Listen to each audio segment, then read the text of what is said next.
we know many of our students are in our courses because they're on a path to a career and they have a goal to earn that degree. And along the way, it's our job to help them do that, but also to preserve the academic integrity of our institution. So by the end of this presentation, you'll be able to define academic misconduct, suggest reasons students cheat, identify ways to detect cheating and plagiarism, and discuss your role in that process. So in the book, they provide this definition that academic misconduct is attempting to acquire or helping anyone else to acquire any credit that would count toward the final grade in a course through a means that would be deemed inappropriate by the faculty member teaching that course. So the book really highlights and breaks down each of these main areas. And I think you'll be able to recognize that there are a number of areas where academic misconduct could occur. And as the textbook recognizes, cheating and plagiarism, which are two of the main types of academic misconduct, are happening in college courses. And they have been happening for many years. But as instructors, we need to make it clear what constitutes cheating and plagiarism and what the consequences will be when students get caught. So there are several types of academic misconduct, and you can probably think of some that you heard about, hopefully never experienced yourself, but perhaps heard stories or saw in movies or television shows. Some of the most common are going to be that cheating on exams and assignments. So whether that's using support materials they shouldn't do, copying from someone or allowing someone else to copy your work, getting exam questions in advance, selling the test. We've seen that played out. Even paying someone else to come and complete an exam or an assignment would all be considered cheating. The other big area we address is plagiarism, where you're copying text or ideas from a source without citation or not using enough paraphrasing, submitting someone else's work as your own. And now we have the issue of AI generated content without disclosing that that's where it came from.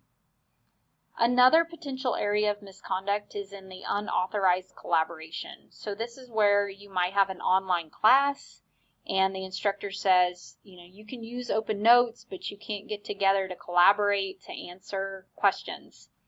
And people do anyway. But that would be an unauthorized collaboration. It could also mean dividing up group assignments where you weren't, dividing up work in group assignments where collaboration was not permitted. You should, make that clear as an instructor, what is and is not allowed. As we move on here, we're talking about fabrication and falsification. So making up resources and data and sources, or altering graded work and requesting a regrade, like saying, hey, I had this and you didn't count it as correct, or you took off points and this is what it was correct to begin with. Misusing technology, we see that through, accessing resources online that they shouldn't, or disabling materials, like if you have a proctored exam online and you turn off the functionality or you change the date something was written to make it seem like you got it done on time. And then there's other types of misconduct, like using the same assignment in more than one class, if that was not allowed with permission. Sabotaging work or group projects, and then impersonating another student to get in classes or online platforms. So there are a number of areas of academic misconduct that exist. And if we step back, I want you to consider why this happens. So I have why do students cheat? This could be why do they plagiarize? Why do they pay someone else to write the paper? Why do they work together when they shouldn't? So there's probably a number of reasons you can think of. Many have to do with pressure, and time. So the book identifies that, some students may cheat because it's the easy way out, or, they feel that pressure for better grades and to succeed. Time pressures, they've run out of time to really do well without cheating. It could be that the course, test, or assignment is very difficult and they're inadequately prepared.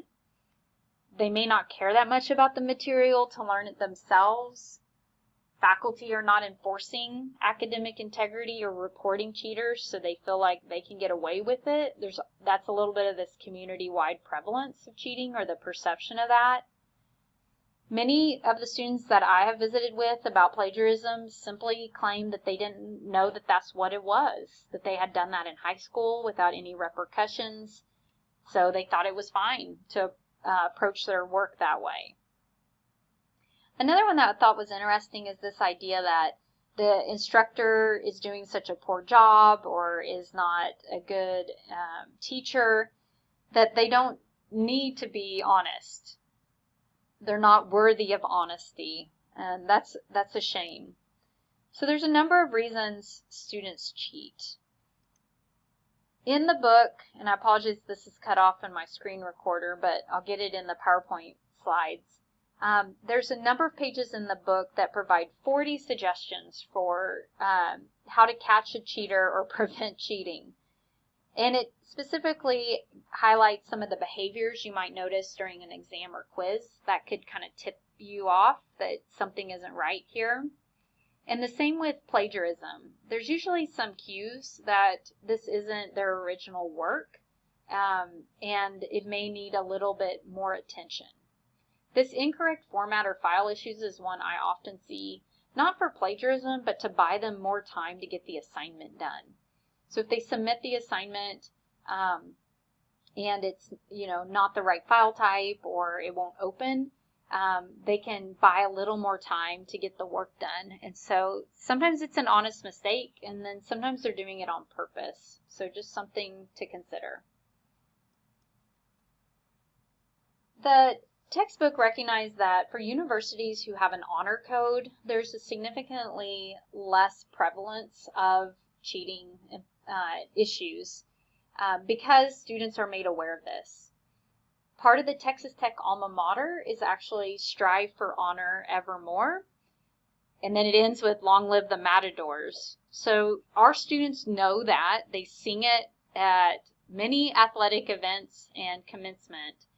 And so Texas Tech tries to emphasize the student honor code. And this is a brief description of it. There's actually an 80-page document that highlights many areas within that honor code, and specifically around academic integrity. So Texas Tech is doing its part, and many other universities have similar honor codes. So I want to wrap up this one by asking you just to reflect on some of these questions. You won't provide these in a discussion post, but I'm curious, how much time and energy do you think a faculty member should allocate to the issue of integrity? If we spend all of our time policing it, we might find it where it doesn't exist. But if we don't pay attention to it, students may get away with too much. So should we focus on, what we know and what to teach, and let students decide for themselves if they have integrity or not? Or should we do our best to model and instill integrity to the greatest extent possible? Or perhaps it's somewhere in the middle, where we need to do a good job teaching and hopefully, encourage students to make the right choices. But we also need to implement some strategies to address and prevent cheating, plagiarism, and other types of academic misconduct. So to wrap this unit up, as we've said, academic misconduct can include a number of areas, including plagiarism, cheating, unauthorized collaboration, falsifying data, and now misuse of technology or AI tools. Students may cheat for a number of reasons, and that cheating and plagiarism may be detected by, getting to know your students and noting sudden performance changes or inconsistent behaviors. We play a key role in clearly communicating those expectations and designing assignments to reduce opportunities for misconduct, modeling academic integrity, monitoring student work, and responding consistently and fairly when issues arise.